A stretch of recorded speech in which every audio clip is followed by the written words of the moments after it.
Within the $70 billion U.S. wedding industry, The Knot has established itself as one of the most popular online destinations for brides and grooms. Founded in 1996, The Knot became a unique place to find wedding inspiration, vendors, and create websites and gift registries. So when you think of The Knot, you think of weddings and, love and celebration and happiness and smiling couples. But the fascinating thing about this story is hearing the stories inside the company, stories of intimidation and deceit, which is really the antithesis of that. At the core of The Knot's alleged dark side are testimonies from former longtime employees who accuse the company of defrauding investors and advertisers. We first heard about some potential issues at The Knot from a group of whistleblowers who reached out via an organization that they were working with called Lioness, which is a platform that helps whistleblowers and insiders at companies come forward to expose potential wrongdoing. What we did was we used the claims that the whistleblowers had come forward with as only the jumping off point for a much larger and deeper investigation into some of the issues that they raised. The group of whistleblowers that came forward alleged that The Knot had been committing financial fraud for years, accelerating revenue, which means that they were claiming revenue for services that they had not yet or would never deliver. And the whistleblowers also alleged that the executives of the company at the time that they were there had orchestrated what they called a, quote, textbook pump and dump to essentially drive up the company's stock price before it was sold to a pair of private equity firms for almost $1 billion in 2018. We had multiple sources who were alleging that advertisers, both big and small, were getting swindled, and that workers were intimidated to cover it up. For example, we heard from somebody who talked about higher-ups and execs standing behind their shoulder and wanting them to go into internal systems and change the contract terms because the company wasn't delivering. We heard from vendors who were complaining about not getting out of their contracts and being stuck in an auto renewal. And we heard from folks who were buying ad units that sometimes didn't exist.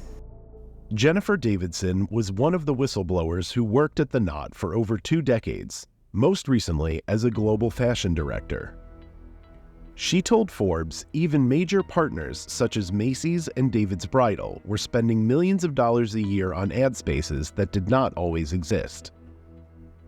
Davidson says several of the contracts she'd overseen personally, including with big-name fashion houses like Allure and Justin Alexander, had been changed discreetly without telling the clients. And tech glitches were so frequent that ads would often inexplicably disappear from the site or never run at all. The Knot has denied any wrongdoing. They have emphasized repeatedly that the claims that the whistleblowers came forward with in 2017 have been thoroughly investigated, and that they were thoroughly investigated by both an outside counsel and also internally. They've also emphasized that the government did investigate them, and that probe was closed.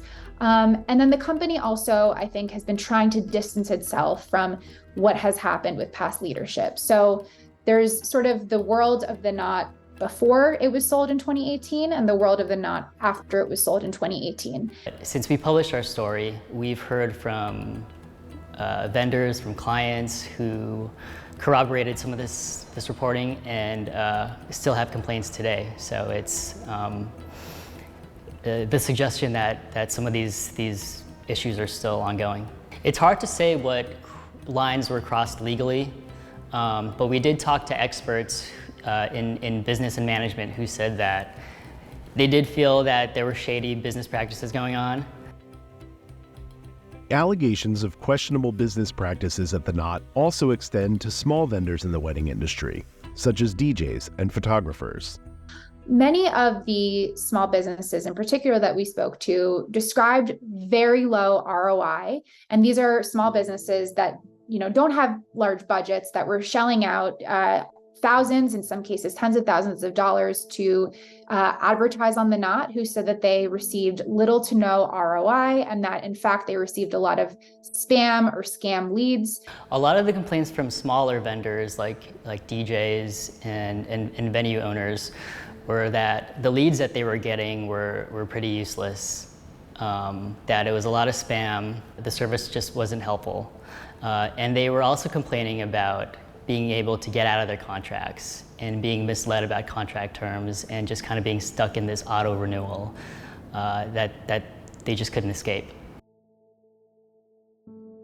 The company has responded to that, saying that not all services make every single client happy, and there are always going to be issues with some people not sort of getting out of any kind of service or any kind of tech company what they believe they signed up for. But they have sort of, dismissed that as one-off cases and not as widespread issues. These allegations of shady business practices and fraudulent transactions come at a time when the Knot may be considering going public once again.